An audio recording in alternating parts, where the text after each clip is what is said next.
वैश्विक fatty liver दिवस के अवसर पर डॉक्टर दीपक बंसल ने फैटी लिवर पर प्रेस वार्ता का आयोजन कर जानकारी देते हुए बताया कि कैसे जीवन शैली में छोटे छोटे बदलाव स्वस्थ जीवन जीने में मदद कर सकते हैं।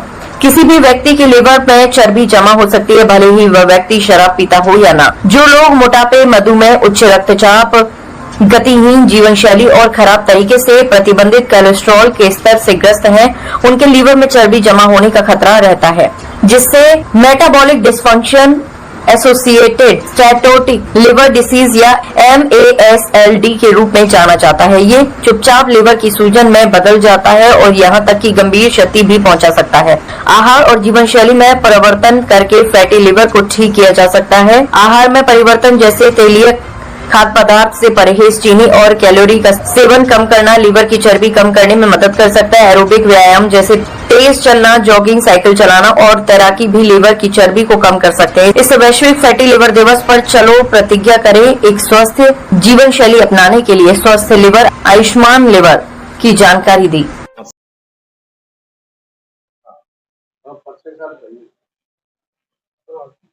मेरा नाम राजेश शर्मा है। I am CEO of Pushpanjali and VIMS hospital.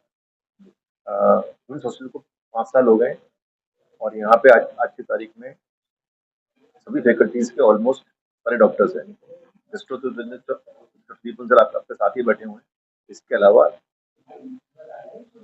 Neurology, ICU, cardiac, सबके डॉक्टर्स यहाँ पर सब डॉक्टर्स हैं। आयुष्मान कार्ड जितने कार्ड हैं सब यहाँ पर कार्ड चलते हैं। सब सुविधाएं यहाँ पर हैं। 24 घंटे यहाँ पे डॉक्टर्स रहते हैं। लोक विशेषण आज वर्ल्ड फैटी लिवर डे पे समाज को मीडिया के माध्यम से संदेश देना चाहेंगे। फैटी लिवर की शुरुआती स्टेज की एक बीमारी है जिसमें लिवर के अंदर अत्यधिक चर्बी जमा हो जाती है।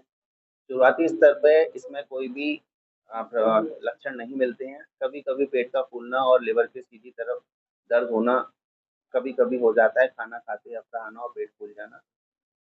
शुरुआती जांचों में अल्ट्रासाउंड या फाइब्रोस्कैन से इस बीमारी का पता लगाया जा सकता है। अगर फैटी लिवर इनिशियल स्टेज पे जिसमें लिवर की जो जांच जिसमें SGOT एंड SGPT आते हैं, अगर वो नॉर्मल है तो केवल खान पान और थोड़े से व्यायाम से ये बीमारी बिल्कुल खत्म हो सकती है। आपकी भोजन में अगर आप 500 किलो कैलोरी प्रतिदिन कम करते हैं तो 2 महीने में ये बीमारी स्वतः बिना किसी दवाइयों के ठीक हो सकती है। अगर इसके बाद भी SGOT एंड SGPT बढ़े हुए आते हैं तो कभी कभी विटामिन E या कुछ अधिक दवाइयों का जैसे सेरोग्लिटाजार वगैरह का आप यूज कर सकते हैं। इस बीमारी में शुरुआती स्तर में कुछ नहीं होता, लेकिन अगर आप इसे नजरअंदाज करते हैं तो लंबे समय में 5 साल 6 साल में अगर लिवर के एंजाइम्स बढ़े हुए हैं तो ये गंभीर रूप से सिरोसिस भी बन सकती है।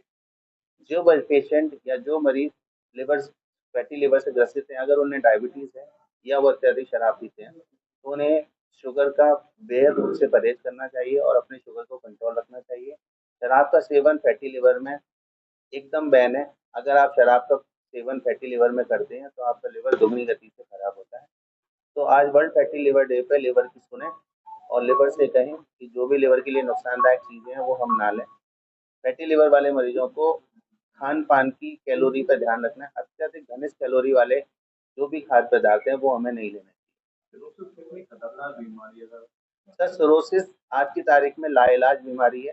इसका सिर्फ एक ही इलाज है, वो है लिवर ट्रांसप्लांटेशन। सिरोसिस की मरीज अगर एक बार सिरोटिक हो जाए वो कभी भी जड़ से खत्म नहीं होती। तो हमारा हमेशा से उद्देश्य ये रहा है, अगर पेशेंट को फाइब्रोसिस है या फैटी लिवर है तो उसे सिरोसिस में कन्वर्ट ना होने दें। इसके लिए पेशेंट के लिए ये सावधानियां बरतनी चाहिए कि हम लिवर को अत्यधिक ख्याल रखें, लिवर के एंजाइम बढ़ने ना दें। अगर एंजाइम बढ़े हैं तो शराब का सेवन अगर डॉक्टर मना कर रहे हैं तो कभी ना लें। अत्यधिक कैलोरी वाली चीजें ना लें और व्यायाम नियमित रूप से करें। खाने पीने की बात करता था, इस समय ऐसा कोई शुद्ध खाना नहीं है जिसके लिए हम खाते। सर, खाने में मिलावट से अलग प्रभाव आते हैं, लेकिन खाने में जो भी हम खाते हैं अल्टीमेटली हमें वो ऊर्जा देता है। और आप भी जानते हैं कि अगर शरीर में अत्यधिक मात्रा में ऊर्जा ली जाएगी तो वो फैट में ही कन्वर्ट होगी। तो हम जो खाते हैं वो हम उतना ही खाएं जितना हम पचा पाए, हमारी बॉडी को जितनी जरूरत है। अगर 15 लीटर की टंकी में आप 20 लीटर पेट्रोल भरेंगे तो वो फैलेगा।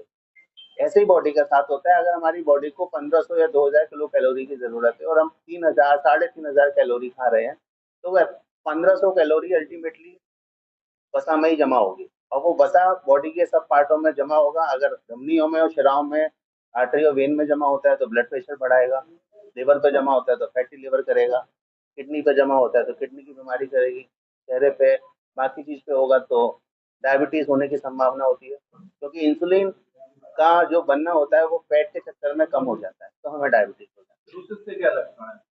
सिरोसिस के शुरुआती लक्षणों में कभी कभी सिरोसिस 2-2 साल 3-3 साल पता नहीं लगती, अगर आप शराब नहीं पीते हैं तो। अगर उसके बाद में सिरोसिस में सबसे पहला जो सिम्टम आता है वो कभी कभी खून की उल्टी होती है, कभी पेट में पानी भरना होता है, कभी पीलिया पता लगता है।